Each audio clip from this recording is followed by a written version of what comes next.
Hey guys, Jonah here. Still feeling pretty rotten, so apologies. I did have a few beers out yesterday in the daytime. Nice to have a walk around, but oh my God, I was coughing all day. Um, I'm a bit worried that I've got COVID again, or SARS, or whatever the other one is. But oh my God, just feel absolutely rough. Um, yeah, and my other half's not doing so well either, so we're both kind of screwed. So anyway, at least I'm doing reviews again, and drinking beers. It felt really weird to have a whole 7 days without any beer at all, and that wasn't planned. But yeah, I had this very unexpected clarity. It didn't feel very good at all. So yeah, lucky that I'm back on the beers once again. Doing another one from the Beer Cities Beer 52 box. But alas, there's nothing about it in here. Been reading some reviews and things online. Um, I'm considering doing some online kind of reviews or something. So if anyone's got any experience of the printed or the written word, why don't you let me know down in the comments down below.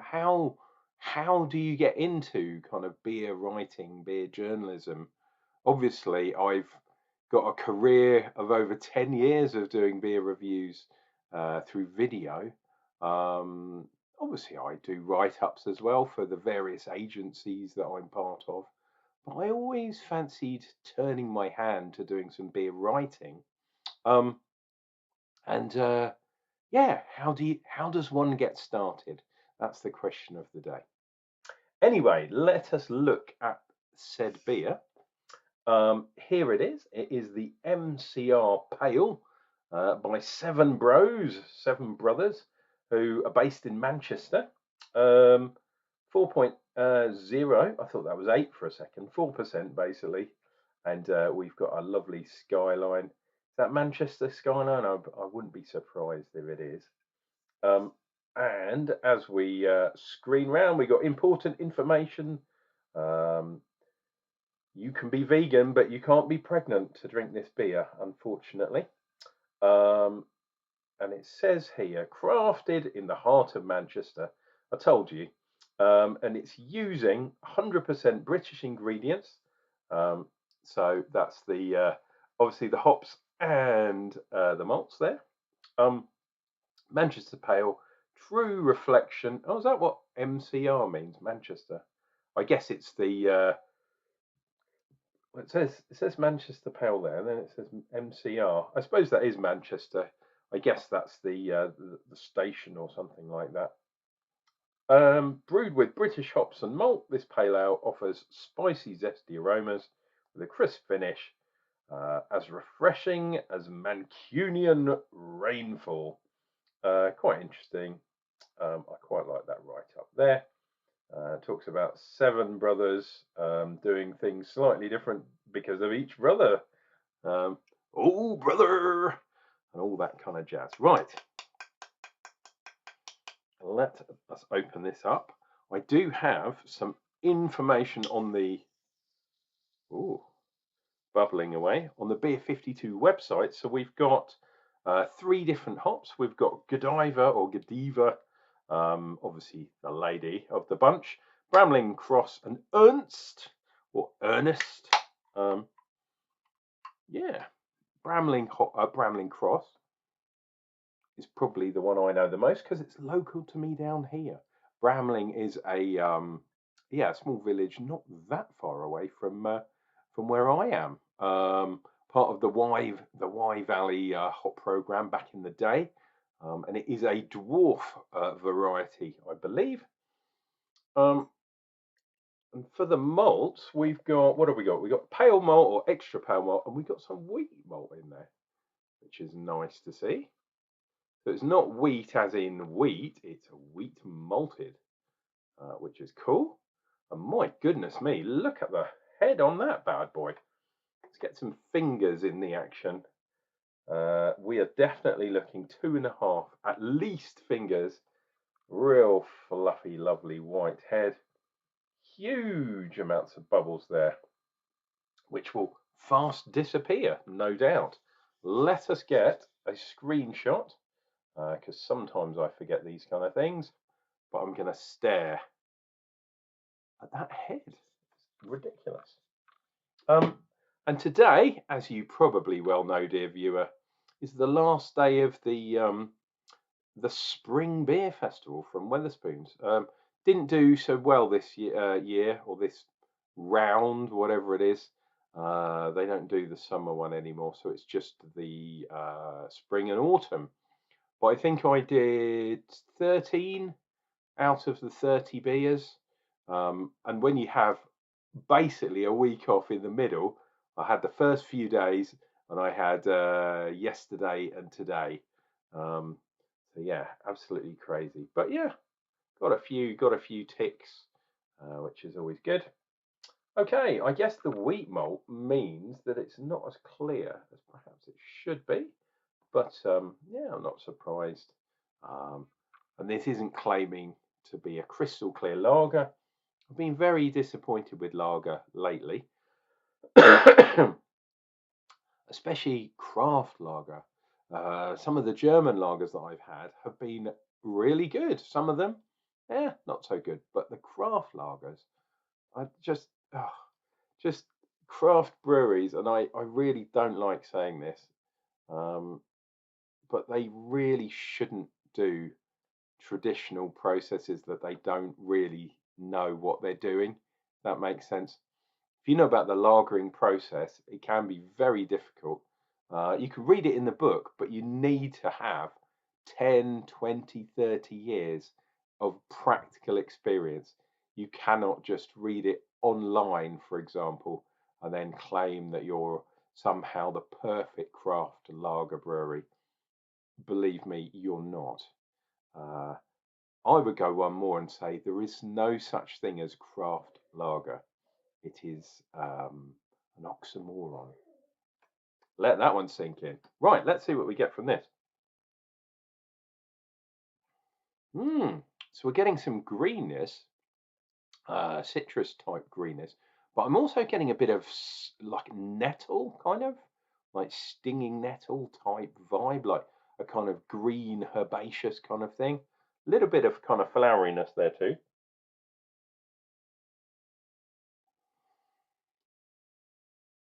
Yeah, and there's some sort of white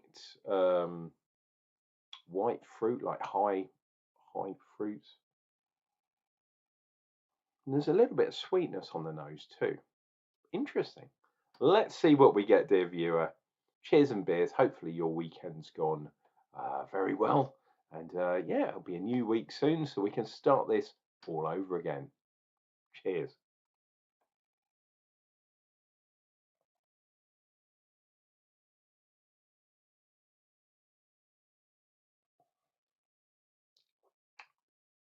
Ooh. Okay. So it started off quite clean and crisp, but then, yeah, the kind of fruitiness, and it's almost, yeah, I was going to say citrus, and that's still in my mind, but there's almost like a kind of appley cidery thing going on. It isn't a cider, obviously, doesn't have any apples in there.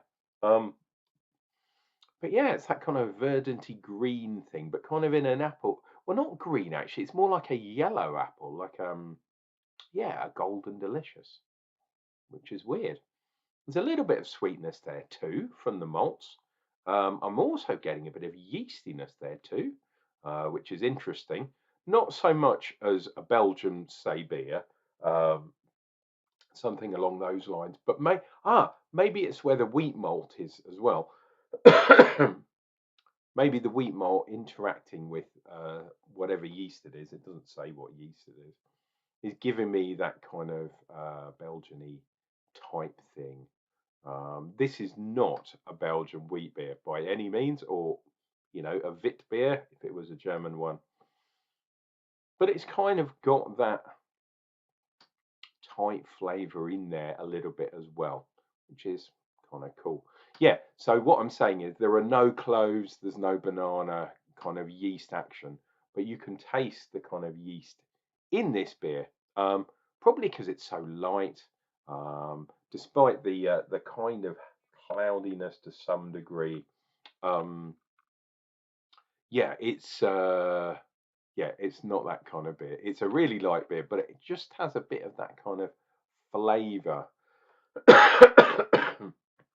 God, do beg your pardon. Drink some more.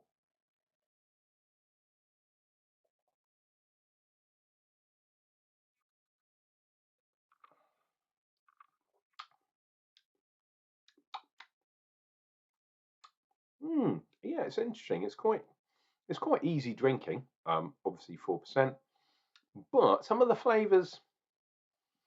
Hmm, yeah, a tiny bit of sourness. It is that kind of appley, fruity thing going on. On the nose, I thought maybe it would be some higher white fruits like winey type notes or lotus and that kind of stuff, but not at all. This is a bit lower down the scale. I think a shout of a golden delicious type apple juice sort of is about right. It even looks a bit like that, doesn't it? With that touch of kind of haze in there too. The malt sweetness is there. It's very light. It's not a biscuity type malt. It's just it's just everything's really light, but then you do get a little bit of the sourness, a bit of that kind of greeniness. Um, I guess from the Brownland Cross. I don't really know much about Godiva. Ernest I've had before. Um, but Godiva, have I had that before? I don't know. Maybe it's stripped back. Maybe it's naked. Maybe it's on a horseback riding down the street.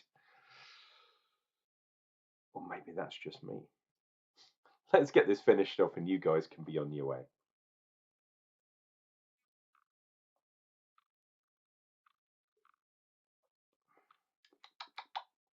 Yeah, I don't know. The only thing holding me back from saying this is an amazing beer is that weird sourness that's kind of in the middle. But there we go. Seven Brothers, MCR Pale, Manchester Pale. Um, Quite a nice beer. But yeah, that sourness in there. Not sure 100% where it's coming from. I'm assuming it's coming from one of the hops there.